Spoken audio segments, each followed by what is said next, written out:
María, Hola, ¿qué tal, María? bien, muy Bien. bien. A ver, cuéntanos un poquito, María, a qué te dedicas y quién eres. Vale. Me dedico a trabajar con niños, niñas, adolescentes y familias que tienen alta capacidad intelectual. Ok. Entonces, bueno, pues dependiendo con quién trabaje, pues hago unas cosas u otras. Haces unas cosas u otras, pero todo relacionado con la alta capacidad intelectual.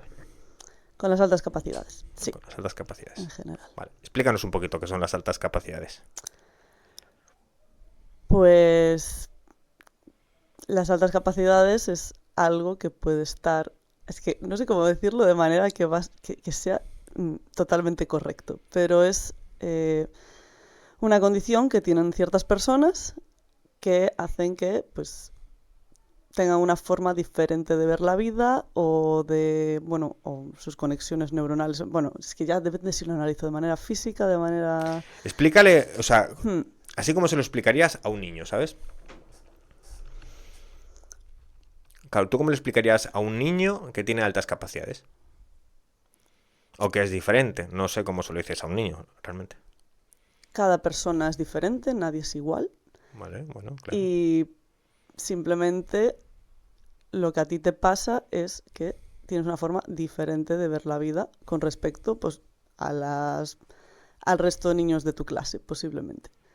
Entonces eso te hace pues analizarlo todo de una forma diferente, tener una visión diferente, hacer las cosas de forma diferente, a veces no entender a los que tienes a tu lado, que ellos o ellas no te entiendan a ti, y eso no está mal. Es simplemente pues una forma de ser. ¿Y tú tienes altas capacidades? Yo tengo altas capacidades. Tienes altas capacidades, ok. ¿Y eso desde cuándo lo sabes? Pues lo sé desde que tengo 25 años, es decir, lo supe tarde ya. Vale, ¿tú de niña notabas algo? ¿Te sentías diferente, así como decías tú antes? Yo de niña sentía que mi forma de ver las cosas no era la de los demás. Sentía que para mí la vida era más fácil que cómo se hacía, ¿no? O sea, era como, va, pero esto es muy fácil de resolver. Esto se hace así, así, ya está. Y no entendía por qué los demás no eran capaces de verlo así o de entenderlo tan rápido como yo o de hacerlo diferente incluso, que decía yo, esto no tiene sentido. Claro, pero eso se puede confundir con otras cosas, ¿no? Claro, con cualquier neurodivergencia, ¿no? Claro, claro. Sí, por supuesto. Te Y todas puede... las neurodivergencias se tocan un poquito de alguna manera. Vale, en las altas capacidades, ¿qué está incluido? ¿Está incluido la hiperactividad, el autismo o eso va afuera? No, eso va fuera. ¿Vale? En las altas capacidades es un paraguas bastante amplio que incluye pues todo lo que tenga que ver con un desarrollo rápido y temprano quizás y sí, o sea, aquí incluiríamos, te voy a decir los tipos más o menos, ¿no? Mm. Aquí incluiríamos la superdotación, ¿no? Que siempre hay una mala interpretación de las altas capacidades, lo confundimos con superdotación. La superdotación es una cosa que además está muy mal traducida, ¿no? Porque esto viene de un término inglés que es gifted, y gifted es que tienes un don, que tienes un regalo, ¿no? Y aquí se tradujo por superdotación, que a día de hoy es una connotación incluso negativa, o hay personas que lo ven de forma negativa, porque es como que estás por encima de, y no es que estés por encima de, es una forma diferente de hacer las cosas y no está mal. Y tenemos que quitar esa connotación negativa porque entonces pues las personitas que vienen con estas capacidades no se están entendiendo y bueno, viene todo lo que viene, ¿no? Entonces, decirle a un niño que es superdotado está mal. Es que quizás no lo es. O sea, para que seas superdotado tienes que tener, pues, imagínate, cuando haces las pruebas tienes que tener un percentil dentro de X, ¿no? ¿Vale? Y dentro de, de las altas capacidades está la superdotación, pero también están los talentos, que entonces los talentos puedes tener talentos simples, que es que se te da bien una cosa, se te dan bien dos, múltiples, cuando tienes ya más de dos. Tienes también la precocidad, cuando eres más rápido que alguien en hacer algo, ¿no? Entonces todo eso va incluido dentro de las altas capacidades. Por lo tanto, no podemos hablar nunca de superdotación como término general, porque el término general serían las altas capacidades. Ok. Entonces, en las altas capacidades engloba todo lo que son habías dicho una palabra, neurodivergentes, ¿no? Sí, neurodivergencias. Claro, dentro de las neurodivergencias sí que tenemos las altas capacidades, el TEA, ¿no? Ese trastorno del espectro autista, el TDAH, el trastorno de déficit de atención e hiperactividad, con o sin hiperactividad, que puede darse los dos casos. Entonces ahí incluimos más cosas, ¿no? Eso serían ya unas... ¿cómo lo dicen ahora? ¿Pero eso queda fuera o queda dentro de las altas capacidades? No, eso está fuera. O sea, tienes el paraguas de las altas capacidades, ¿Sí? Y tienes el paraguas de las necesidades específicas de educación. Y ahí Vale. es donde tienes las altas capacidades, el TEA y el TDAH. Y las dificultades de aprendizaje y, bueno, dislexia, discalculia, bueno, todas estas cosas. Vale. Entonces, un padre, ¿cómo puede saber que su niño está dentro del paraguas de las altas capacidades? Porque ve que empieza a caminar rápido, ¿no? Como decías que era precoz. Eso sería una precocidad motriz. Una precocidad motriz puede ser que simplemente sea que es precoz motrizmente y no pasa nada, puede ser que esté ligado a las altas capacidades y tenga un talento motriz, puede ser que sea un primer indicativo de que va a haber más cosas, eso hay que ir viéndolo, analizando, ¿no? O sea, esto no se puede definir una vez y no verlo más, ¿no? Hay que cada año, cada 2 años, cada X tiempo tienes que revisarlo para ver, obviamente, si eso ha cambiado para adaptar todo a esa necesidad de ese niño o esa niña. Vale, pero tú no le puedes hacer una prueba intelectual a ese niño, ¿no? O a esa niña. En casa, no. ¿Y en el psicólogo? Porque esa prueba, ¿quién la hace? Claro, las pruebas las tienes que hacer un psicólogo o una psicóloga clínica. Vale. O sea, sí o sí. Luego, ¿qué pasa? Que sí que hay herramientas que te permiten a ti como familia, como papá, mamá o incluso como profesional, como profe, pues analizar ciertas cosas que puede ser que te den indicativos de que ahí hay una alta capacidad. Entonces, las familias y los profesionales, como pueden ser los profes de clase, lo que pueden hacer es identificar, ¿no? Vale. Hacer una posible identificación de esas capacidades. Y luego, con esa posible identificación, te vas a una persona que realmente sepa analizar esas características, ¿no? Que en este caso pues sería un psicólogo clínico o el orientador en el centro escolar. Entonces, si el profe, la profe o los papás sospechan de que el niño tiene altas capacidades, hay que llevarlo al psicólogo clínico. ¿Y ya con esa edad se le puede hacer un examen ya? A ver, ¿con qué edad exactamente? Infantil, no sé, de 5 a 7 años. Pues hubo muchos años que se consideró que hasta los 6 años no se podían hacer pruebas de altas capacidades, porque los test que se utilizaban en ese momento pues analizaban a partir de esa edad, digamos, pero sí es verdad que se puede analizar antes y se puede tener en cuenta antes. Y es más, yo soy partidaria de que se vea cuanto antes, porque hay cosas que eres capaz de ver cuando son peques y sin embargo, a medida que van creciendo, como son personas muy hábiles, que se adaptan muy bien al entorno, esas cosas que ellos ven que son diferentes, las acaban matizando. Si no les interesa, las van a esconder. Entonces, es mucho más difícil descubrir o identificar esas altas capacidades cuando está en sexto de primaria o en instituto que si lo haces en infantil o el primer ciclo de primaria. Sí, pero cuando dices que son diferentes, ¿a qué te refieres? Esas características. Pues, por ejemplo, yo cuando escucho a un niño o una niña que con 3, 4 años te está haciendo frases súper extensas, con palabras diferentes, ¿no? Utiliza un montón de sinónimos en la misma frase, que te está haciendo un planteamiento bastante inteligente, maduro, por encima de su edad.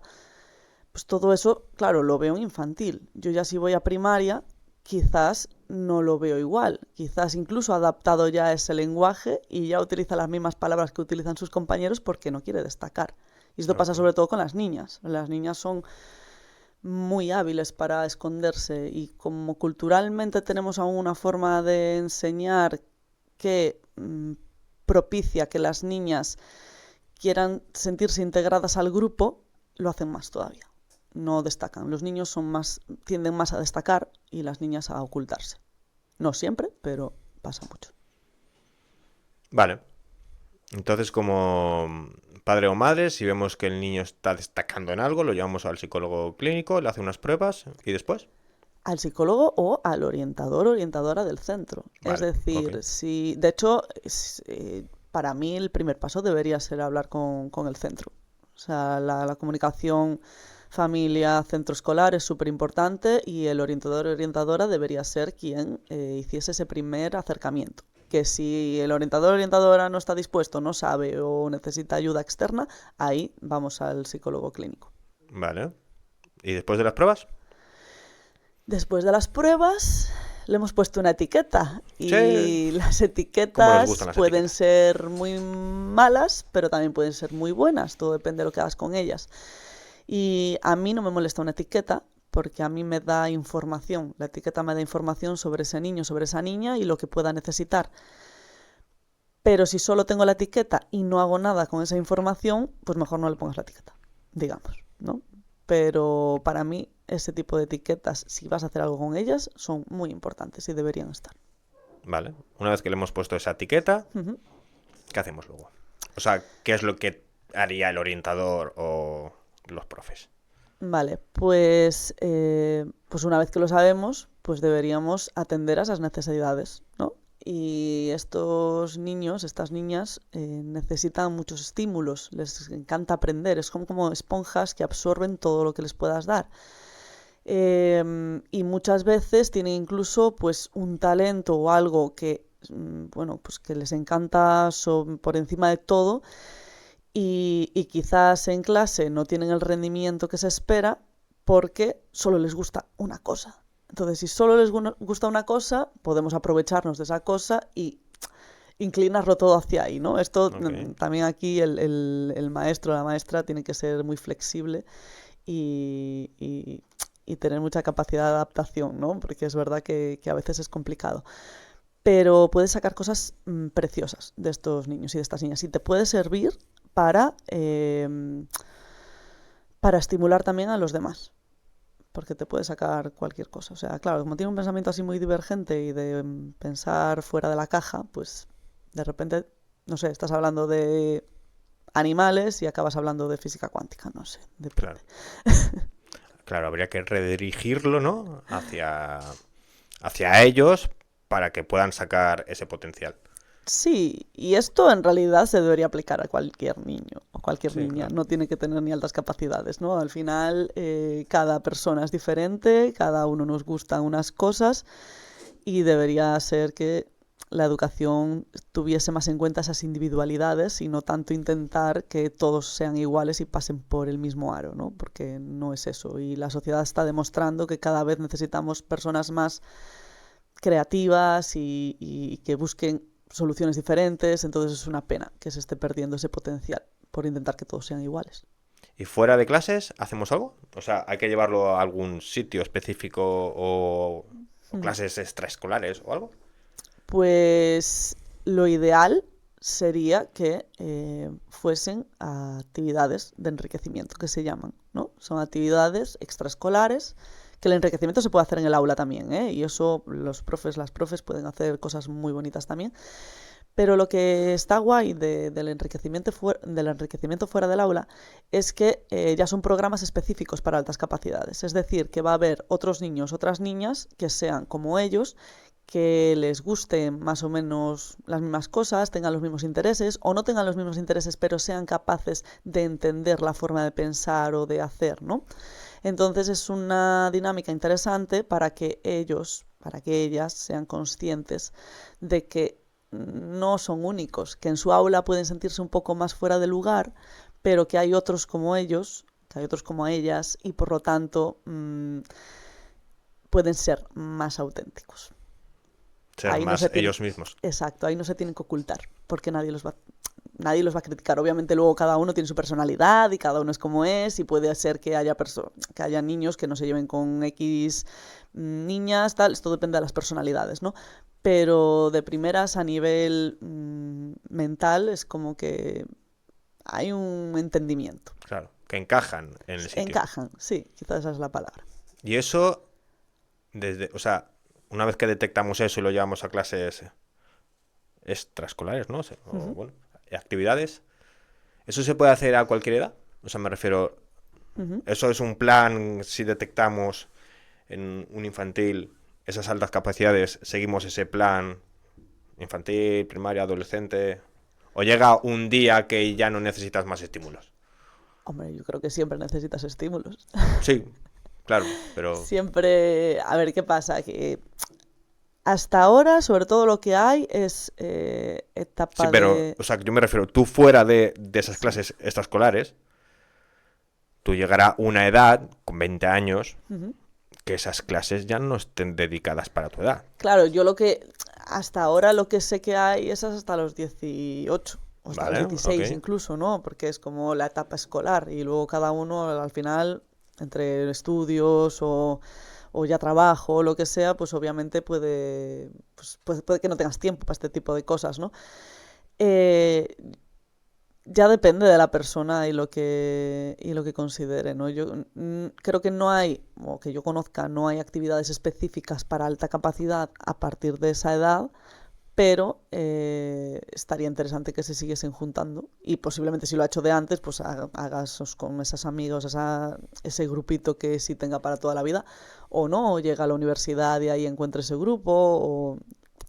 Lo que es Claro. verdad es que las altas capacidades al final yo considero que buscan otras altas capacidades. Porque al final es la forma en la que te encuentras siendo tú y pudiendo ser tú. Entonces al final si encuentras a otra persona que más o menos te entiende, que más o menos tal, dices, igual no sabes si lo tiene o no, pero te lo imaginas. Claro. Una vez que ya eres adulto ya tomas tus propias decisiones, ¿no? Y ya Claro. tienes unos estímulos donde... Claro. Y entonces, en casa, fuera de las actividades extraescolares, en casa tenemos que plantear algún tipo de situación o hacer algo con esos niños. ¿Son niños Mm. que son obedientes? ¿Sabes, por ejemplo? Uy, eso depende mucho de... Eso depende mucho de cada niño. O sea, Sí. no... Como su cerebro se maneja a otra dimensión, esos niños actúan de forma...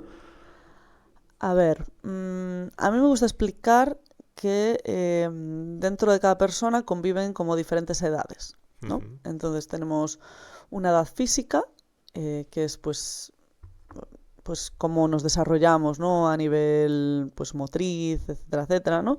A nivel movimiento, digamos. Tenemos una edad cronológica, que es aquella en la que nacemos, la que marca nuestra fecha de nacimiento. Tenemos una edad mental, que es cómo, pues eso, cómo nuestra mente va desarrollando las ideas y va gestionando información, ¿no? Que en caso de alta capacidad, pues suele ser muy bien. Tenemos la edad emocional, que es cómo esa información que nos llega, cómo la gestionamos, ¿no? Esa inteligencia emocional que es tan importante, y que cada vez se está dando más cabida y menos mal, porque al final pues la inteligencia emocional casi es más importante que la inteligencia mental, ¿no? Entonces, bueno, todas estas edades confluyen en una misma persona. ¿Y qué pasa? Si yo estoy aquí en edad cronológica, ¿Vale? digamos, y tengo altas capacidades, es muy probable que mi mente esté aquí. O sea, siempre está como 2, 3 años por encima de lo que dice mi edad cronológica. Por eso Ok. siempre parecen niños más adultos, más maduros, ¿no? A nivel emocional, pues dependiendo del niño y de la niña y de la educación que haya tenido también, que yo creo que esto influye mucho, puedo estar a la par a mi edad cronológica, puedo estar por encima o puedo incluso estar por debajo. Entonces eso pues va a definir mucho, ¿no? Hay niños que son muy inteligentes y que se puedan hablar con ellos de cualquier cosa y cosas que dices, wow, ¿cómo puedo hablar esto con un niño o una niña, ¿no? Y sin embargo, emocionalmente no lo gestionan. ¿Qué pasa aquí? Que tú le cuentas las cosas porque sabes que lo va a entender, pero luego el niño a lo mejor no duerme durante días, porque emocionalmente no es capaz de comprender qué ha pasado ahí o de gestionar esas emociones que le produce. Y aquí hablamos del término de disincronías, ¿no? Y las disincronías pues son cuando esas edades no están a la par. Entonces, también pasa, pues, por ejemplo, disincronía motriz cuando pues por su mente pasan un montón de cosas, tienen un montón de ideas y quieren hacerlo y plasmarlo en el papel y no les sale. Bien porque la letra la tienen fatal, precisamente por eso, porque no son capaces de articular esos movimientos, o bien porque al final, bueno, pues se montan unas películas tan grandes en la cabeza que luego llevarlas a lo práctico, pues a veces es complicado, les frustra y abandonan el proyecto, ¿no? Bueno, hay muchas... ya depende. Claro. Pero entonces, emocionalmente, o sea, así como el autismo, no son niños con cuidados especiales. O sí. Claro, es que eso es lo que... Son unas necesidades. Tienen necesidades especiales. Eso sí. Necesidades especiales, pero no... Pero yo ahí no te sé decir exactamente cuáles necesitan, porque yo de autismo no tengo tanto conocimiento. A ese niño que se le hace la prueba y le sale que tiene altas capacidades, ¿ese niño tiene que seguir en terapia clínica? Pues depende. Necesita terapia clínica si realmente hay algún tipo de carencia. Es decir, si emocionalmente, por ejemplo, necesita pues fomentar algo, pues obviamente sí va a necesitar terapia, ¿no? Si ha tenido algún tipo de carencia, si ha tenido alguna pérdida, si ha tenido algún rechazo, o algo así, sí es verdad que va a necesitar ir a un psicólogo clínico. Claro, pero eso es en el caso de que le suceda algo. Exacto. Pero tú lo llevas para hacerle esas pruebas. Sí. Y ya está. Y le hacen esas pruebas, sí. Y si el niño está bien, a su casa. Sí. Podría ser, sí, vale. sí. Si el niño está bien. Si el niño está bien, claro. Luego es que eso, hay que analizar cada caso para ver pues qué necesita cada niño. Claro, pero esto le puede ocurrir a un niño que tiene altas capacidades o que no las tiene. Exacto. Si el niño está mal, tiene que ir al psicólogo sí o sí. Y el psicólogo debería ser esa persona a la que recurramos sí o sí cuando necesitamos algo a nivel mental. Igual que vamos al médico cuando nos duele algo físico, cuando nos duele algo y no sabemos qué es, pues deberíamos ir al psicólogo. Porque si no es cuando no tratamos ese tipo de cosas. Y eso es la labor de los adultos, porque al final los niños están aquí y tienen que aprender de nosotros, ¿no? Cuando vemos que hay algo que le está molestando, si no quiere ir al cole, si le duele constantemente la barriga, si, no sé, todas estas cosas que a priori, pues eso, físicamente no son nada, entre comillas, pues tenemos que ver si a lo mejor hay algo emocional, ¿no? Algo más oculto. Y ahí sí tenemos la labor del psicólogo, que debe ser esa persona a la que acudamos cada vez que sintamos eso, porque una vez que lo identificas es más fácil ir, ¿no? O sea, ir la primera vez es lo complicado. Una vez que vas, ya sabes cuándo tienes que repetir. Sí, el psicólogo está muy denostado, ¿no? Quizás. Sí. Ir al psicólogo es como... Bueno, ahora ya no tanto, ¿no? Yo creo que estos años ya está más... Va mejorando. Ahora ya le dices a alguien, voy a terapia y no se asusta, ¿no? Antes era, voy a terapia, estás loco. Sí. Yo creo que en eso... Ahora se ha normalizado bastante. Yo espero que sí. Yo soy una persona, por ejemplo, yo cuando empecé a ir fue de... Yo lo voy a contar. Y mi madre, no digas qué tal. Y yo, sí, esto hay que normalizarlo. Entonces, claro, me paraban por la calle, ¿qué tal estás? Y yo, pues fatal, la verdad es que ahora mismo estoy yendo al psicólogo, porque tal. Y mi madre en plan, pero no digas eso. Y yo, mamá, que hay que decirlo, hay que normalizarlo, ¿no? Yo creo que es algo que bueno, que hicimos bien en estos últimos años y espero que se siga haciendo. Sí, se tiene que decir. Sí. Entonces, tú cuando averiguaste que tenías altas capacidades, eran con 25 años, dijiste antes. ¿Y eso cómo lo supiste? ¿Hiciste las pruebas? A ver. Sí y no. Ok. Yo con 25 años ya era maestra, ya tenía la diplomatura de educación infantil. Y porque, bueno, yo decidí ser maestra con 6 años. O sea, lo tenía clarísimo. O sea, conseguiste lo que querías ser. Entonces yo lo tenía clarísimo. Pero sin embargo, a la hora de pues presentar ¿sabes? El currículum en los centros o de meterme en el mercado laboral, como que me dio muchísimo miedo y había una barrera ahí que no me lo permitía. Y empecé a caer como una especie de agujero del que casi del que, claro, llegó un momento en que me di cuenta de que no era capaz de salir de cama, de que no era capaz de estudiar, no era capaz de hacer, o sea, estaba como un poco, eh, yo qué sé, inhabilitada, digamos, para irme de fiesta. No, me encantaba ir de fiesta, salir con mis amigos, disfrutar de tal, sí, eso sí. Distraerte. Sí, me distraía. O sea, ahí tenía esa motivación y salía y era todo sonrisas y nadie a lo mejor era capaz de percibir todo lo que tenía yo dentro. Pero en mi día a día yo estaba luchando conmigo misma muy fuertemente. Del punto de, claro, en aquel momento intentaba estudiar oposiciones y yo dejaba el coche aparcado en carga y descarga todos los días para sí o sí a las 8 tener que estar allí para recoger el coche e irme a la biblioteca. No, fue un poco la estrategia que yo tuve El para, despertador. sí, para despertarme sí o sí, levantarme sí o sí y sí o sí acabar en la biblioteca. ¿Qué Eso es pasa? como cuando dejas el despertador fuera de la habitación Sí, para... exacto, exacto. ¿Qué pasa? Que luego llegaba a la biblioteca y leía un párrafo y no entendía nada. Ok. Y yo, ¿cómo es posible que no entienda nada? O sea, cuando la cabeza no está, no está, ¿eh? Y esto es importante saberlo. Y es importante saber cuándo necesitamos ayuda.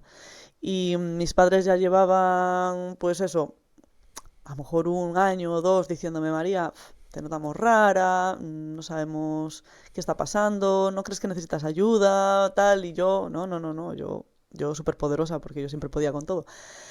Y llegó un momento en que me di cuenta que no, que tenían razón, que necesitaba ayuda. Y en ese momento nos recomendaron una psicóloga, que a día de hoy sigue siendo mi psicóloga, porque yo tuve la grandísima suerte de que la primera psicóloga que conocí conectó conmigo 100% y me supo entender, que es lo que buscamos en ese momento, que alguien nos entienda. Salúdala si quieres, ¿eh? Sí, a mi psicóloga, Olga.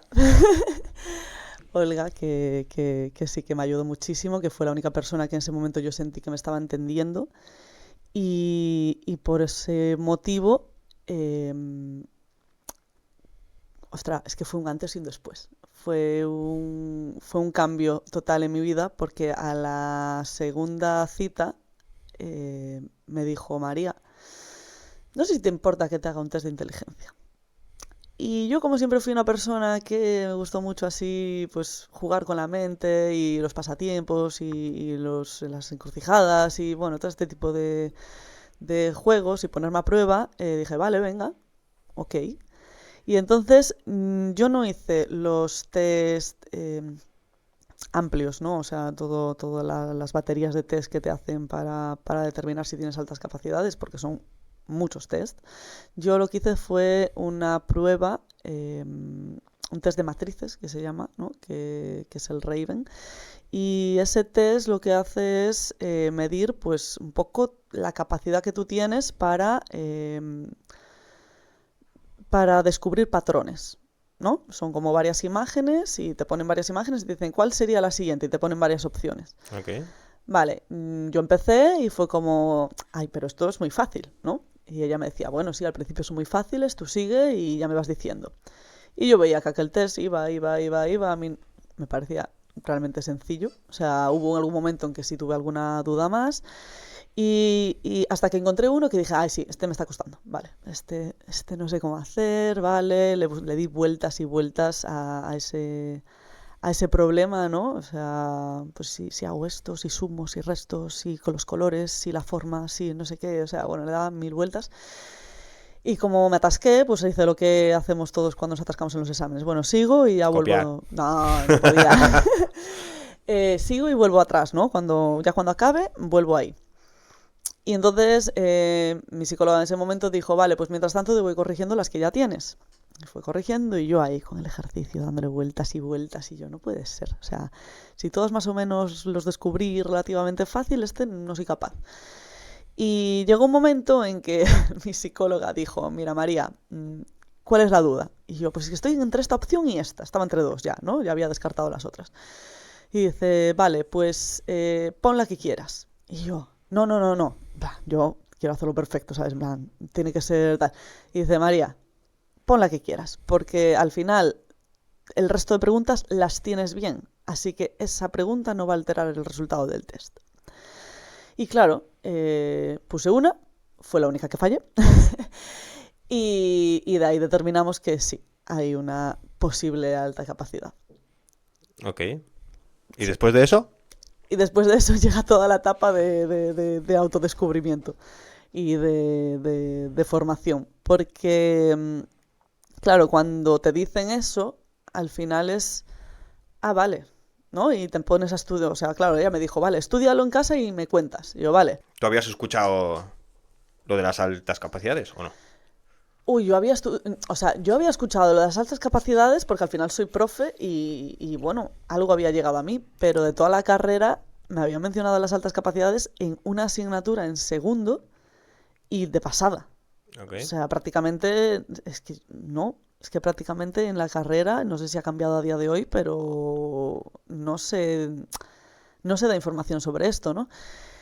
Y, y entonces, claro, en ese momento me pongo a ver un poco qué es y empiezo a entenderme muchísimo y empiezo a entender, vale, por eso yo lo veía así y el resto no, por eso esto y lo otro, ¿no? Entonces es como, creo que en el momento que te dan ese, no lo puedo llamar diagnóstico porque no considero que me hayan hecho todas las pruebas, ¿no? Pero en el momento que te dan esa posibilidad, empiezas a entender cosas que hasta ahí no entendías y te viene esa sensación de alivio de decir, vale, o sea, no es que sea rara, es que tengo otra forma de hacer las cosas y no pasa nada, ¿no?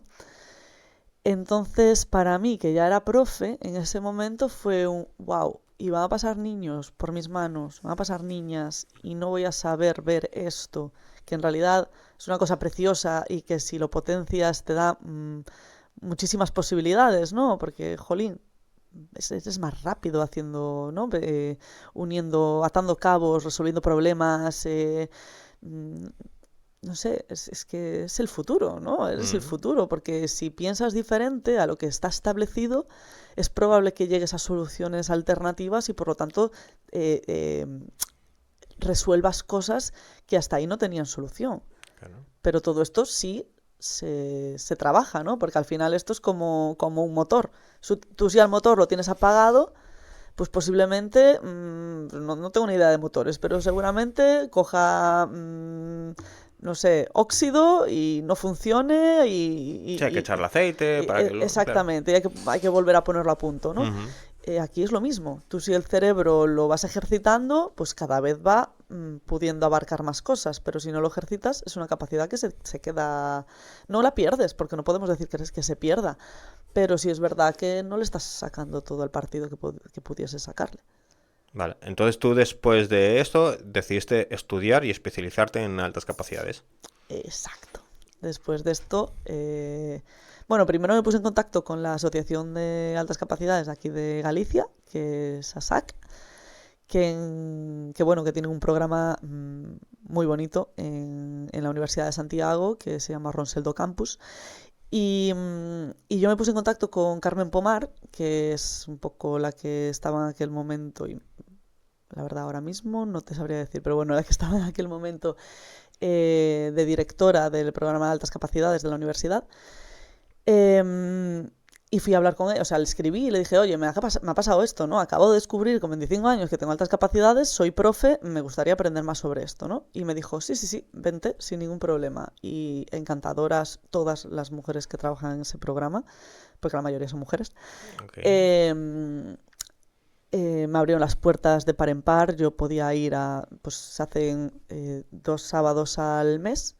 Entonces, pues yo 2 sábados al mes me subía a Santiago, entraba en las aulas, veía cómo trabajaba cada profe, cada proyecto, ¿no? Porque era como talleres, eran proyectos de diferentes temáticas. Veía cómo se trabajaba, trataba con los niños, con las niñas. Entonces, bueno, fue mi primera... pues la primera vez que me puse en contacto con esto todo, ¿no? Y a raíz de ello, pues obviamente dije, pues sí, esto lo tengo que estudiar. Me hicieron una carta de recomendación para estudiar en Madrid.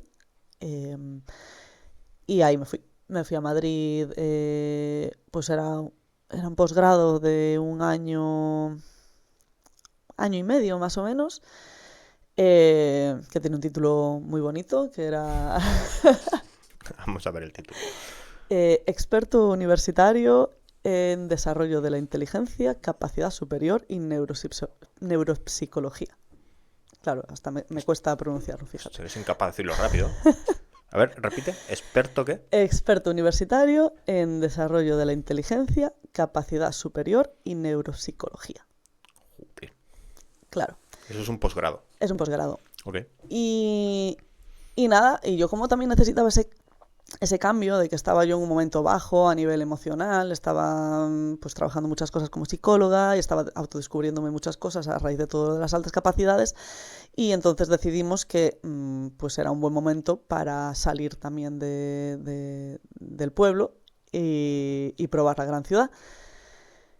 Y he de decir que a mí, como persona inquieta que soy, porque yo me defino culo inquieto total, que soy súper extrovertida, que me encanta probar cosas nuevas todo el tiempo y aprender, y museos y cultura y no sé qué, claro, llegar a Madrid, que es una ciudad con tantísimas posibilidades, fue un soplo de aire fresco.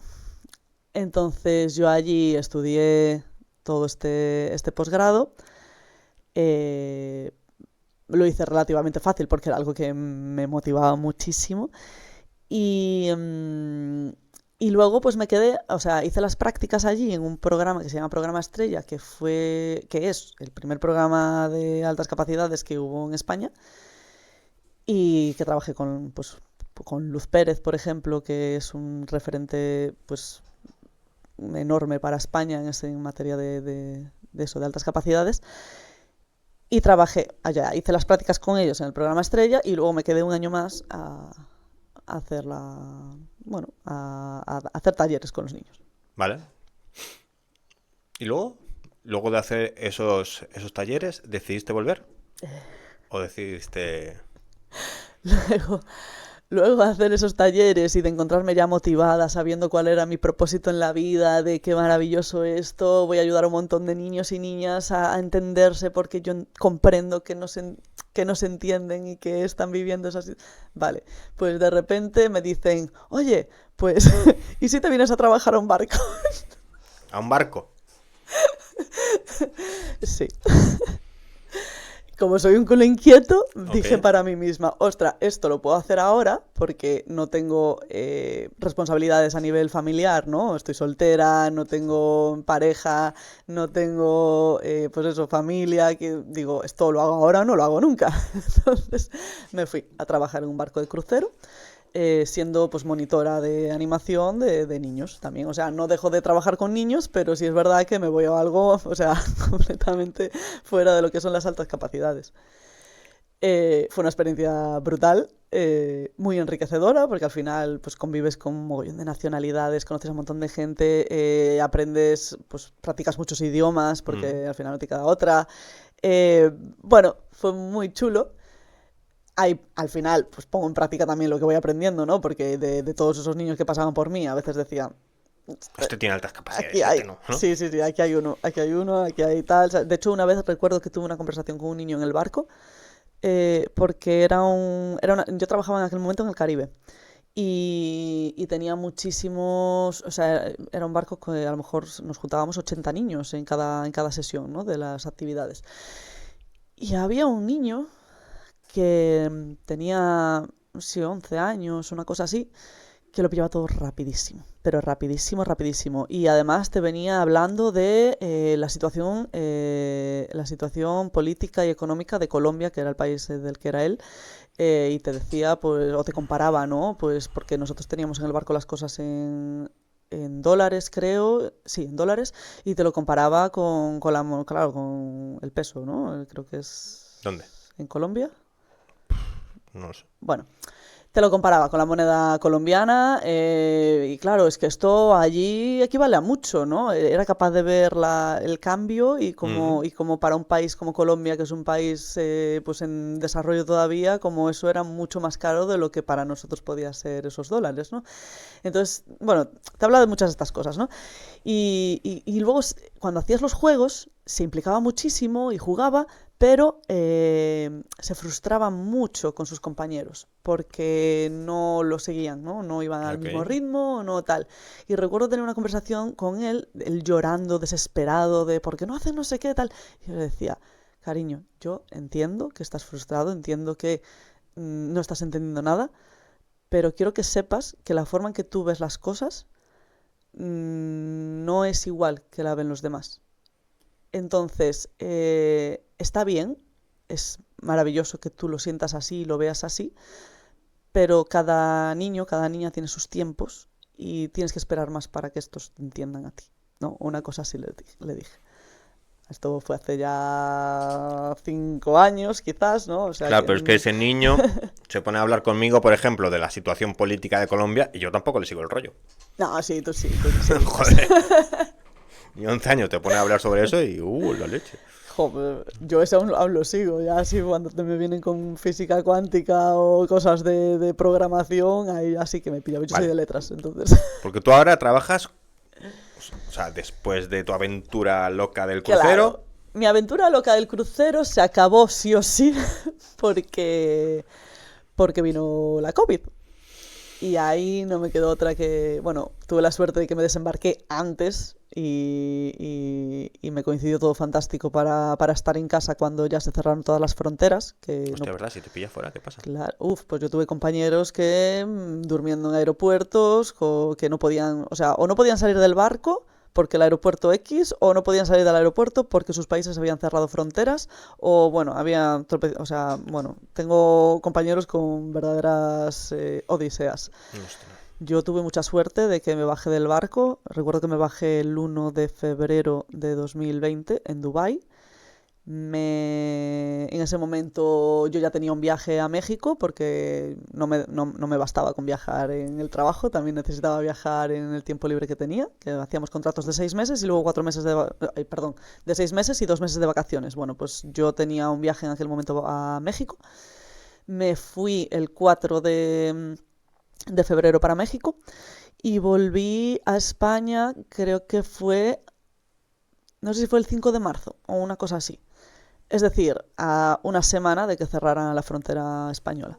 Sí, porque se cerró el 12 por ahí, creo que se cerró. Sí, sí, sí, sí. Me coincidió súper bien. Y a raíz de, bueno, pues a partir de ahí, pues llegó un momento en que me di cuenta de que no iba a volver, porque claro, me iban retrasando el embarque para el siguiente contrato, Ok. pero me di cuenta de que ya no iba a haber otro contrato. Y ahí pues me empecé a replantear otra vez, pues, ¿dónde lo dejaste? Vale, pues vamos a retomar. Y Olga, mi psicóloga, que es maravillosa, claro, yo de vez en cuando la voy a visitar, modo, Olga, ¿qué tal? Estoy bien. Y en una de estas visitas me dijo, vale, pero ¿y lo de las altas capacidades qué? Y claro, como a ella le interesa, porque ella es una persona que identifica, ¿Ella hace pruebas? ella identifica y diagnostica Ok. altas capacidades, entonces a ella, ella me decía en plan, oye, pues el día que quieras hacer un proyecto, hazlo aquí, ¿no? Entonces tenía esa posibilidad de que me dejaba un despacho, me dejaba hacer las cosas como yo quisiese, o sea, tenía libertad absoluta de creación, ¿no? Entonces fue como, vale, venga, vamos a volver otra vez a esto. Y pues desde, pues cuando empecé, 2020 no, porque 2020 fue pandemia, creo que empecé en 2021, sí. Empecé en 2021 este proyecto que llevo a día de hoy, que se llama Debuya Testas. Eh, Empecé, pues eso, en el propio gabinete, pues creo que tuve 10 niños, 10 niñas, o sea, 10 niños y niñas el primer año. Entonces, bueno, pues fuimos haciendo actividades. Yo lo que hacía era pues tener grupitos pequeños de hasta 4 niños, también porque como estábamos en pospandemia todavía Claro. había muchas restricciones, y eso me permitía conocerlos claro, uno a uno, qué necesita cada uno, cuáles son sus intereses. Y a raíz de eso yo los unía un poco por edades, ¿no? No exactamente edad cronológica, pero sí 3, 4 años un grupo, ¿no? En Ok. plan, tenía un grupito que iba de los 6 a los 8, tenía otro que iba de 8 a 12 y tenía otro que iba de 12 a 16. Vale. Y porque en ese momento eran los que no me salió ninguno de más de 16, digamos. Y nada, y fui pues eso, poniendo en práctica pues todas estas cosas ya por mi cuenta. De, vale, pues los voy a conocer, voy a ver qué puedo hacer en común, ¿no? Porque como era un programa pequeñito con pocos niños y niñas, pues tampoco podía crear estos super programas que puede tener la Asociación de Galicia o el programa Estrella, ¿no? Porque ahí ya es como talleres específicos y cada niño va a un taller y no sé Ok. qué, yo no podía hacer eso.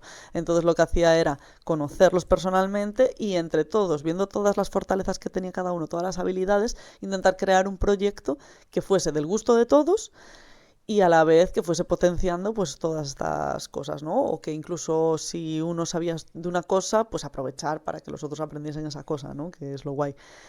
Y salieron proyectos chulos, la Ah, verdad. O sea, hubo un año que hicimos un escape room para las familias y moló muchísimo porque estaba, claro, ¿qué tenían en nexo en común estos niños que tenían ese momento en el taller?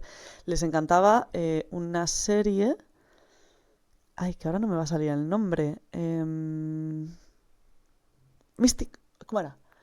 Mystic Falls, puede ser. Uy, no sé, o sea, pero ¿serie de qué? vale, era una serie de animación. ¿De Yo creo animación? que, yo creo que era algo así como Mystic Falls.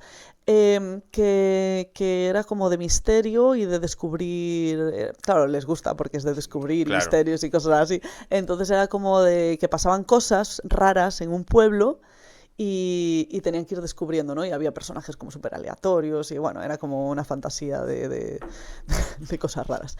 Entonces, como todos tenían en común ese nexo de que les gustaba esa serie, dijimos, vale, venga, pues vamos a trabajar esta serie. Y hicimos un escape room relacionado con esa serie. Vale. Entonces, lo que hacían, la historia, es claro, preparamos todo el aula como ambientada en esa serie y recuerdo que a los padres les llegaba como una carta de que pues sus hijos estaban investigando no sé qué y se habían metido por una puerta y habían sido absorbidos por un agujero negro que las había llevado no sabemos a dónde y que había que encontrarlos. Ok.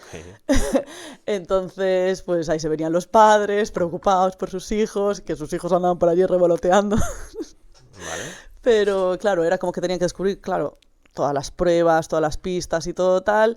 Y era muy gracioso porque los padres intentando descubrir y los niños por allí como vestidos de personajes de la serie, ¿no? Por eso no eran ellos.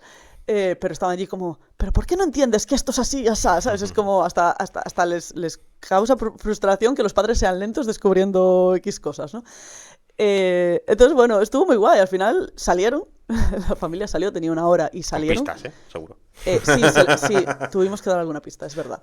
Sí, sí, sí, sí, sí. Pero fue una actividad súper bonita, súper chula y las familias lo disfrutaron un montón, los niños estaban súper entusiasmados porque era como algo súper chulo. Además, teníamos también la colaboración de un compi que se llama Iván, que es súper bueno en robótica y programación, entonces teníamos como cajas que hacían sonidos, que Mm. estaban programados con una cuenta atrás, con no sé qué, bueno, que se lo pasaron pipa.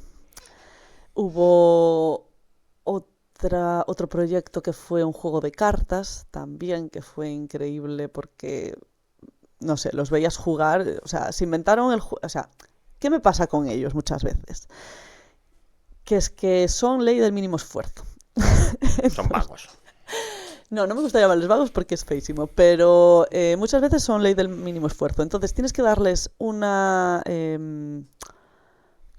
una motivación y un punto final para que se pongan las pilas, digamos. Entonces, después de estar batallando con ellos, cambiar de proyecto tropecientas veces, quedaba creo que 2 meses para acabar el curso y fue como, no vamos a tener nada este curso, ¿no? Para presentar. Y dijeron como, no sé qué, y como a todos les gustaba jugar a las cartas, dijimos, vamos a hacer un juego de cartas, ¿no? Y acabaron creando un juego de cartas súper chulo que crearon 0, yo no sé ni cómo. O sea, unieron como tenían como 3 juegos de cartas que les gustaban y entonces unieron las pruebas de unos con las de otros. Bueno, diseñaron las cartas, diseñaron las normas del juego, diseñaron tal, ¿no? Y luego los veías jugar como si llevasen jugando toda la vida ese juego. Y las familias así, y yo así. En plan, aparte me hizo mucha gracia porque era como, no... Era como que no avanzábamos y a 2 semanas de tener que presentarlo todo, digo yo, esto no va a salir, no va a salir. Que sí que sale, que sí que sale. Y llegamos allí el día de la presentación y empieza uno, que esto no lo habían preparado, te lo prometo que no lo habían preparado, yo me quedé alucinando. Bueno, vamos a empezar, yo voy a exponer esta parte, mi compañero no sé qué va a exponer esta parte, y yo en plan, ¿en qué momento decidieron qué se exponía cada uno y qué...? Nada, pues lo tenían todo, vamos, como si estuviese súper programado cómo explicarlo. O sea, tienen una habilidad para gestionar este tipo de situaciones increíble. El tema que se pusieron a jugar y las familias alucinaban. O sea, pum, pum, pum, pum, pum, pum, pum. Y yo, bueno, pues no está. O sea, vamos... encantada, ¿sabes? Hombre, Al final es que es como que ves que a veces es un poco la frustración del profe, ¿no? Ves que las cosas no salen y tú quieres pues mostrar algo para demostrar que haces algo, que luego se hacen muchas cosas que a lo mejor no requieren esa muestra física, pero sí que te hace ilusión presentar algo a final de curso, ¿no? Y claro, y quedas de, vale, pues mira, pues ha salido todo fantástico y bien. Pero es eso, nada, un Exxon común y sacamos un proyecto. Hacemos un Vale, poco y eso lo sigues haciendo actualmente. Actualmente lo sigo haciendo, pero este último año ya lo hago por mi cuenta, digamos. O sea, yo soy autónoma ahora, tengo el proyecto ya por mi cuenta. Y este año, por ejemplo, estuve muy enfocada en adolescentes, porque sí que es un grupo de edad que me causa mucha fascinación, que me parece que tienen pues menos recursos quizás que los niños más peques, porque tienen más actividades y más cosas. Y he visto que yo personalmente conecto de una manera un poco más personal y emocional con estos niños, o con estos adolescentes, vaya. Y que soy capaz de a lo mejor mostrar esa empatía y ese cariño que necesitan en esa edad. Que a veces pensamos que no necesitan, ¿sabes? Los adolescentes, que repelentes. Y no, nada que ver. O sea, siguen siendo niños ni adultos. Están ahí en el medio, no saben muy bien por dónde tirar y a veces necesitan ese apoyo de los adultos también, pero de una forma diferente. Porque no son niños. No tienes que decirles cómo hacer las cosas o guiarlos por este camino, porque cada uno va a tomar su camino, ¿no? Ellos están en esa etapa de autodescubrimiento, de ver cuál es el camino que quieren decidir, y yo les doy ese espacio para que puedan expresarse. Vale, entonces tú ahora mismo tu proyecto de Bulla Testas, ¿no? Sí, de Bulla Testas. De Bulla Testas, nunca me sale esa palabra, y eso que ya lo hemos dicho unas cuantas veces. De Bulla, eso me dijiste que era de... ¿Te lo explico? Sí. Venga. Explícamelo otra vez. Vale, de Bulla Testas, en su momento yo buscaba como una palabra que fuese en gallego, porque me hacía ilusión que fuese un proyecto en gallego y que tuviese mucho significado, ¿no? Que uniese todos esos puntos de la alta capacidad y de tal, ¿no? Bueno, pues después de mucho buscar, porque me tardé en descubrirlo, acabé uniendo las palabras de bullar y testa, ¿no? Y debullar en gallego es pues eso que hacemos con las vainas del guisante o con la mazorca de maíz, ¿no? Cuando le quitamos los guisantes o le quitamos los maíces, ¿no? Entonces, y testas cabeza. La idea con debullar testas es pues un poco desgranando cabezas, ¿no? Es un poco el juego de palabras que hice. Entonces ahora en Debulla Testas sí. Estás trabajando con adolescentes en la zona de Pontevedra, supongo, ¿no? Sí, aquí por la zona. En Moaña, en concreto. En Moaña, okay. Sí, estamos viendo este año para expandir un poco, a ver si Moaña Cangas Bueu, por lo menos el Morrazo, tocarlo un poquito. Y también estoy trabajando en un proyecto online para lanzar una membresía que sea a nivel, pues ya que englobes incluso todos los países de habla hispana.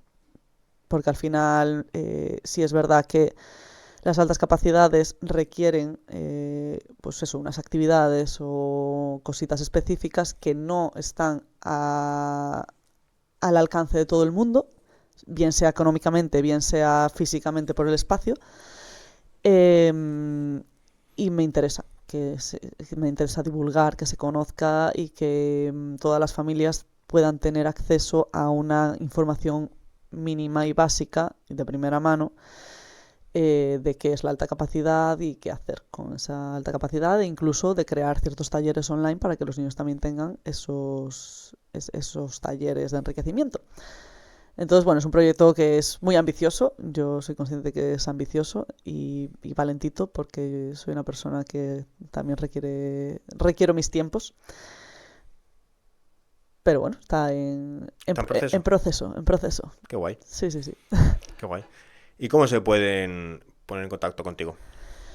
Pues... Por las redes sociales, supongo. Sí, tengo redes sociales, tengo en Facebook, en Instagram, que es de Bullatestas. También tengo un email, que es debullatestas@gmail.com. Y... Que lo pondremos. Sí, lo pondremos, ¿no? Pónmelo, por favor. Pero eso, y a mayores, pues habrá esa membresía, pero todavía estamos en proceso. Vale. Entonces, ¿qué consejo le daríamos a los padres que creen que su hijo tiene altas capacidades? Llevarlo a la orientadora, que le hagan el examen y luego contigo. Hombre, pues sí, estaría bien. Yo además siempre, o sea, a mí me interesa mucho conocer a las familias, entonces yo hago reuniones personales con las familias, entiendo la situación de cada familia, entiendo la situación de cada niño, y como hago eso, pues también me gusta obviamente que si algún maestro o maestra se interesa, ¿no? Que también pueda recurrir a mí, que pueda, pues tengo esta duda en el aula, ¿qué puedo hacer con este niño? ¿Qué tal? Vale, pues te ayudo, ¿no? A mí lo que me interesa es que se hagan cosas, y yo sé que hay muy pocos profesionales en este ámbito. Entonces, si alguien necesita, familias, niños, profesionales de la educación, yo estoy dispuesta. Claro, la educación yo creo que está muy saturada, ¿no? Con ese tipo de cosas. Es que son muchas cosas, muchas necesidades, muchas diversidades dentro del aula, y atenderlas a todas cuando hay solo un maestro por cada 25 o 30 niños es muy complicado. Y se está reduciendo muchísimo eso. La natalidad está bajando mucho, se están reduciendo mucho los profes en las aulas. Sí, más bien es que se reduzcan los profes en las aulas, que se cierren aulas más que la natalidad, porque Claro. natalidad al final también tenemos inmigración y tal, y en las aulas hay niños, o vamos, a ver, si te vas a un pueblo a lo mejor se nota más esa bajada, ¿no? Pero bueno, más que nada para mí, a lo mejor un profe dentro del aula te dice otra cosa, ¿no? Pero a mí me parece que hay carencia de personal. De personal es eso, porque hay tantas diversidades que al final tú no puedes especializarte en todo, porque es muy complicado. Claro. Pero cuanto más sepas de todo eso, pues es más fácil de tratar. Y no hemos hablado de este término, pero también están las dobles excepcionalidades. Dobles excepcionalidades. Sí. Cuéntanos un poco sobre eso, ¿qué es? Las dobles excepcionalidades es cuando confluye en una misma persona unas altas capacidades y otra cosa, como puede ser un TEA, un TDA, una dificultad de aprendizaje. O sea, es como que tienes una facilidad por un lado, porque tienes la alta capacidad, ¿no? Que es ese desarrollo pues más rápido, o sea, bueno, esa capacidad de aprendizaje, pues eso, todo lo que conlleva la alta capacidad. Pero además tienes algo que te pesa un poco, ¿no? Que puede ser pues ese autismo, o ese déficit de atención, o esa dificultad de aprendizaje. ¿Y qué pasa cuando se dan las dos cosas? Que si no vas a un profesional que realmente sepa ver eso, los test pueden salirte negativos. Es decir, a lo mejor un niño con altas capacidades, en vez de dar, porque a nivel legal tiene que dar como más de 130 para que se considere altas capacidades aquí en España. ¿Pero eso qué es? ¿Una puntuación? Sí, el coeficiente intelectual. O sea, el coeficiente intelectual te tiene que dar más de 130 para que a nivel España, a nivel Galicia por lo menos, porque a nivel, bueno, cada comunidad tiene su historia, ¿no? Y hay comunidades que lo hacen diferente. Pero a nivel España y a nivel Galicia tienes que tener 130 de CI para que se considere que tienes altas capacidades. ¿Qué pasa? Que cuando un niño tiene 129, ya no es altas capacidades. Y entonces no les damos ayudas, ¿No hay un rango ahí no se hace entre... nada tal. O sea, ¿tienes que dar 130? Tienes que dar 130. Ok. Exacto, es injusto en ese sentido, ¿no? Porque un niño de 129, que a lo mejor ha tenido esa puntuación porque justamente ese día haciendo el test estaba más desmotivado, más cansado, con menos ganas o lo que fuese, Ya, se queda fuera. se queda fuera. Y con 129 sigue siendo igual de inteligente que uno con 132 o Claro. con 140 incluso, ¿sabes? Entonces, o sea, el CI es un número que marca cosas pero no lo dice todo. Y cuando tú tienes un niño o una niña en el que confluyen las altas capacidades con otra cosa, es muy probable que el test dé menos de 130. Porque al final si tienes una dificultad, es Claro, es que lógico. choca entre sí, ¿no? Claro, es lógico que no te vaya a dar todo súper bien, ¿no? Porque, piénsalo, si yo tengo altas capacidades, pero tengo dislexia, igual no estoy entendiendo el ejercicio tal cual me lo estás pidiendo. Ok. Y no es un problema de que yo no sepa hacer el ejercicio, es un problema de que no lo he comprendido y necesito otra forma de que me lo expliques. O si tengo un déficit de atención, pues es lógico que en la prueba que es procesamiento de la atención, pues dé bajo. Entonces todas esas cosas hay que saber verlas para que si el test da bajo, pero hay muchas papeletas de que sea altas capacidades, seas capaz de ver la alta capacidad. Porque si no entramos en esto de, yo no lo veo, no, pues en mi clase es así, no, pues... Y eso lo único que hace es dificultar al niño que se descubra a sí mismo y sepa todas las posibilidades que tiene, dificultar a la familia que se reconozca una necesidad y algo que se tiene que hacer tanto en el aula como fuera, ¿no? Y estos son problemas. O sea, es Claro. que, si lo Es que analizas, todos son chocaría mucho problemas. entre sí. Y los exámenes de altas capacidades Ujú. y los de autismo Ajá. y los de TDA, de Sí. estos que me dijiste antes, Sí. o sea, tú llevas al niño al psicólogo clínico y te hace diferentes exámenes. Ajá. Es que no, o sea, yo no sé Debería cómo va, ¿eh? ser. O sea, yo no sé Eso, cómo va. O sea, no, tú eso que tienes dices es a muy tu niño con altas interesante. capacidades y con autismo y le hacen diferentes exámenes para determinar está aquí, está aquí, está aquí. Eso que dices es muy interesante porque generalmente no. Generalmente si hay una sospecha de TDA, te hacen la prueba de TDA. Si hay una sospecha de altas capacidades, te hacen la prueba de altas capacidades. Claro. No siempre se hacen todas y debería ser lo correcto porque al final necesitas verlo todo para analizar todas las posibilidades, ¿no? No suele pasar. No suele pasar. Y es interesante que pase. O sea, lo que pasa es que es lo que te digo, hay muy pocos profesionales especializados en, y menos si tienen que especializarse en todo. O sea, igual lo ideal sería que hubiese un gabinete donde hay un psicólogo especialista en TEA, un psicólogo especialista en TDA, un psicólogo especialista en altas capacidades, en déficits de... O sea, que tengas todo el DSM en un Claro. mismo gabinete. Es muy complicado. Pero sí es Claro, verdad que entonces, en el las diagnóstico dobles... diferencial, que es lo que se hace cuando estás determinando qué es cada cosa, ¿no? El diagnóstico diferencial sí es muy interesante y debería hacerse siempre. Y debería tenerse, por lo menos si no lo sabes, tener esa perspectiva de que si a ti algo no te está cuadrando, es que hay algo más y hay que seguir investigando y hay que seguir haciendo pruebas. ¿Y eso lo hace la Seguridad Social o hay que llevarlo a un privado? A ver, el orientador de los centros, la orientadora, sí que tiene la responsabilidad de hacer esos test. Pero, ¿está formado? Porque ya depende. Porque, pues lo que te digo, lo mismo, es complicado saberlo todo. Hay orientadores que se han especializado en altas capacidades, hay orientadores que se han especializado en TDA, o sea, y hay orientadores que no se han especializado en nada. Okay. Entonces, claro, lo ideal es que lo hagas con el orientador.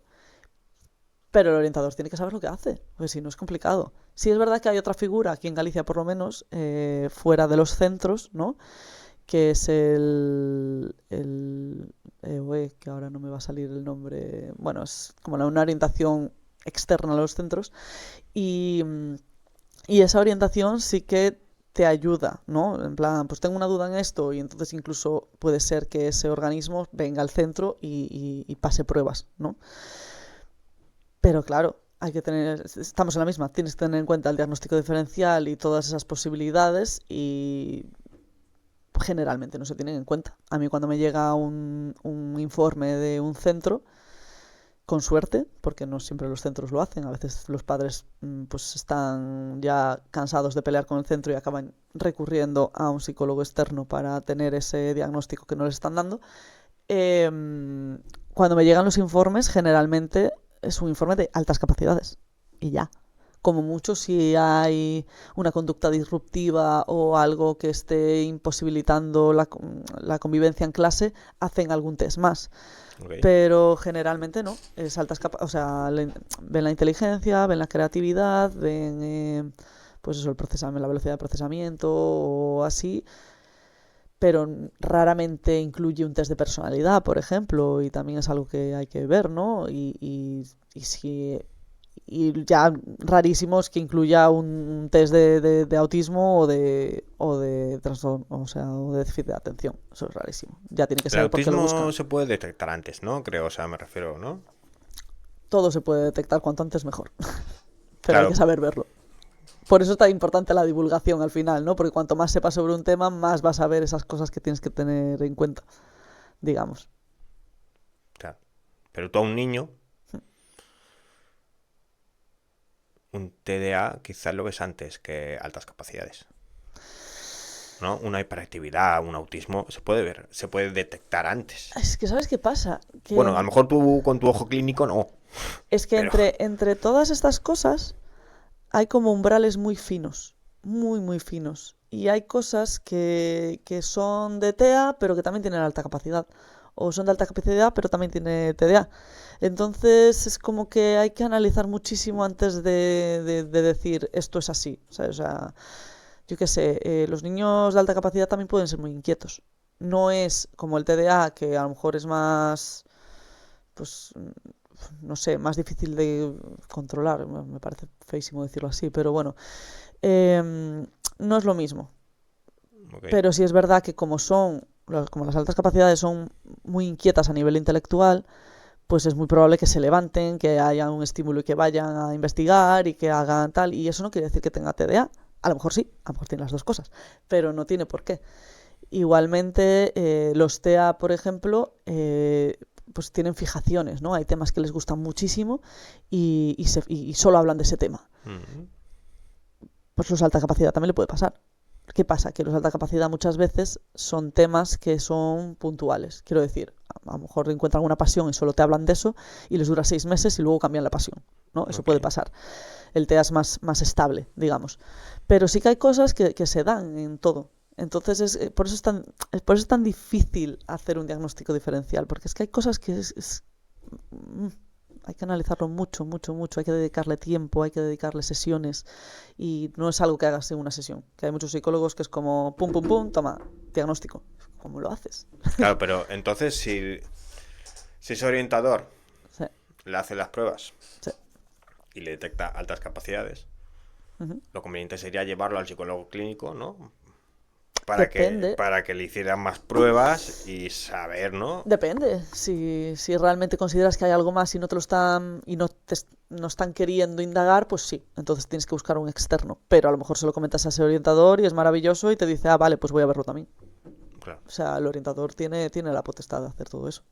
O sea, el maestro, la familia y el maestro tienen la capacidad de identificar, de estar pendientes a esas cosas que diferencian a ese niño de los demás y poder decirle al orientador, oye, mírame esto. Pero es el orientador quien tiene que hacer las pruebas. Vale. Y en caso de que el orientador no se responsabilice, pues ya el psicólogo externo. Pero debería ser el orientador. Más que nada porque también así ahorras unos cientos de euros a las familias. Porque eso cuesta dinero. Claro, cada prueba cuesta dinero. Y son caras, ¿no? Y si estás en un centro público, pues el centro tiene que responsabilizarse de darle a cada niño lo que necesita. Y si necesitas hacer esas pruebas para saber qué tienes que darle, pues tienen que hacerlo. Por ley tienen que hacerlo. Vale. Y luego a clases con María. Sí, a clases conmigo. Muy bien. Bueno, pues damos por finiquitado el podcast. Estamos encantados de que María haya venido a explicar un poquito qué son las altas capacidades. Y Muchas todo gracias, lo que María. queda. Y todo lo que se queda, porque me estaba diciendo ahora, se me han quedado un montón de cosas. Es que es un tema muy extenso, muy, muy extenso. Así que cualquiera que tenga alguna duda, yo estoy encantada de seguir hablando y contando y dejar todo claro. Así que me contacten. Pondremos sus redes sociales por aquí abajo, Ajá. de Bullatestas. Sí. Y acordaos de suscribiros, darle a like, la campanita y si queréis algún tipo de comentario también. Os esperamos. Pues muchas gracias por la invitación. A ti.